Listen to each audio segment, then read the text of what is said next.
दोस्तों नमस्कार, मैं श्रीकांत प्रसाद एडवोकेट। और आज जैसे आप लोगों ने देखा भी होगा कि जो रिकॉर्ड करी है आपने हियरिंग, वो थोड़ा आगे पीछे का रह गया है, उसमें बीच से है। लेकिन बहुत अच्छा है कि एटलीस्ट हर बच्चे को देख पा रहा है कि क्या कोर्ट में चल रहा है, क्या हो रहा है।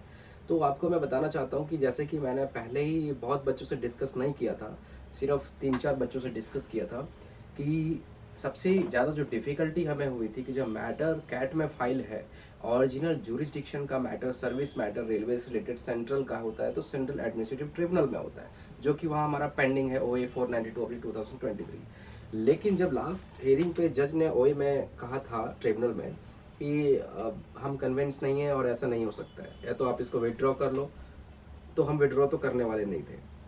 फिर वो डिसमिस करने के भी इरादे पे नहीं था। पता नहीं कुछ होता है उनका कि डिसमिस कर देंगे तो ऊपर जाएंगे तो कहीं हमारे को उल्टा ना हो जाए, तो डिसमिस भी नहीं कर रहे थे। तो उन्होंने नोटिस इशू करके मई का डेट दिया। अब दिक्कत ये थी कि मई का डेट दे करके और जो जज का इंटेंशन था उसको देख करके, और जो हमारी एक एप्लीकेशन थी इंजंक्शन के लिए कि जो सीटें हैं अभी, जो अनफिल्ड सीटें हैं CC कैटेगरी में, वो सारी सीटों को कन्वर्ट ना करे, इस चीज़ के लिए इंजंक्शन एप्लीकेशन थी, उस पर भी डिसीजन नहीं लिया इसने।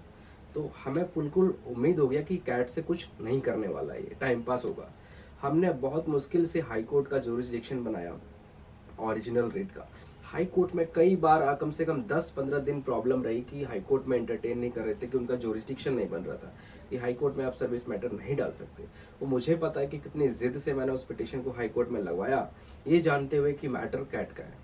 अब आज हियरिंग हुई तो भाई बहुत सारे क्वेश्चंस जज ने पूछे कि मैटर कैट का है, कैट में फाइल करिए, ये करिए। हमने उनको सब बताया कि कैट में फाइल है, कैट की जुरिस्डिक्शन नहीं है, कैट नहीं देना चाह रहा है, कैट के पास पावर नहीं है। बहुत सारी चीज़ें हुई, तो बहुत बहुत बहुत अच्छे से बातें हुई, आर्गूमेंट्स। लेकिन फाइनली जो निकल के ये आया कि हमने जज को बोला कि सर, हाई कोर्ट का intervention is required because high court he injunction लगा सकता है और इसमें इनहेरेंट पावर को यूज करके रूल को खत्म करके हम लोगों को दिलवा सकता है। इसके अलावा कैट के पास कोई ट्रिब्यूनल नहीं। तो हाई कोर्ट ने बोला कि नहीं, कैट के पास भी पावर है ऐसा। मैंने कहा सर वो इन्वोक नहीं कर रहे हैं। कह रहा कैसे? मैंने कहा सर ओरली दिख रहा है उनके कंडक्ट से। बोल रहा है नहीं नहीं, रिटर्न में लिखेंगे वो। तो मैंने कहा सर वही तो पिटिशन तो फाइल है वहाँ पे। बोले आई सब कुछ फाइल है। मैंने कहा हाँ। तो बोला ठीक है, अब वहाँ पे प्रेस करिए इसको और वहाँ से फटाफट जो भी होता है उसके बाद फिर आइए आप यहाँ पे।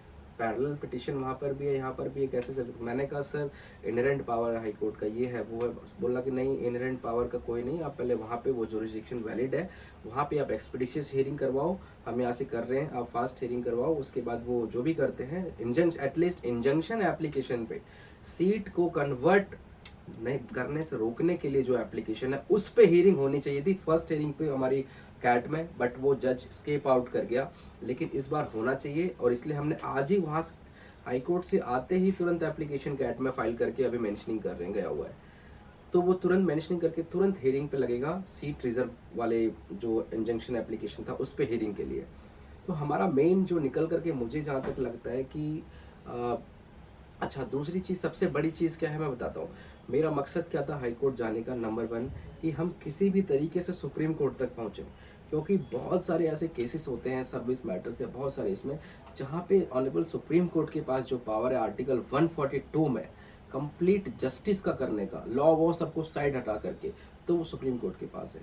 और ऐसे ही जो मैंने आपका आज कोर्ट में भी वो चीज़ बताया, टीचर्स वाला मैटर झारखंड का, जहाँ इलीगल अपॉइंटमेंट रिक्रूटमेंट हुई थी, बावजूद उसको हाई कोर्ट ने क्या करा था कि खत्म कर दी थी कि इनको की अपॉइंटमेंट इलीगल है। लेकिन सुप्रीम कोर्ट ने हाई कोर्ट के ऑर्डर को क्वेश्चन किया, बोला कि इलीगल है कोई बात नहीं, लेकिन in the interest of justice उनकी वैकेंसी की जरूरत है वहाँ पे, सीट्स की, पोस्ट की, टीचर्स की, इसलिए उसको वैकेंसी को, मतलब अपॉइंटमेंट्स को मेंटेन रखा। तो ये 142 का यूज करके बहुत सारे जजमेंट सुप्रीम कोर्ट में होते हैं। तो मेरा भी मकसद था कि किसी तरह हम सुप्रीम कोर्ट के रास्ता बना पाए। तो आज जो पिटीशन हाई कोर्ट में डिस्पोज ऑफ हुई है बहुत अच्छे तरीके से हुई है, और उसमें ये बात भी हुई है, जो हमारी पहली पिटीशन हाई कोर्ट में थी कंटेम्प्ट वाली, जैसा आपने पढ़ लिया उसको कि कंटेम्प्ट भी हुआ था इसमें, मैंने बोला सर ये लोग कंटेम्प्ट का भी जवाब नहीं दे रहे हैं, और उस समय सर्कमस्टेंसेस अलग थी। आज क्योंकि सीट्स वैकेंट है तो उस कंटेम्प्ट पिटीशन को आज के सर्कमस्टेंसेस के हिसाब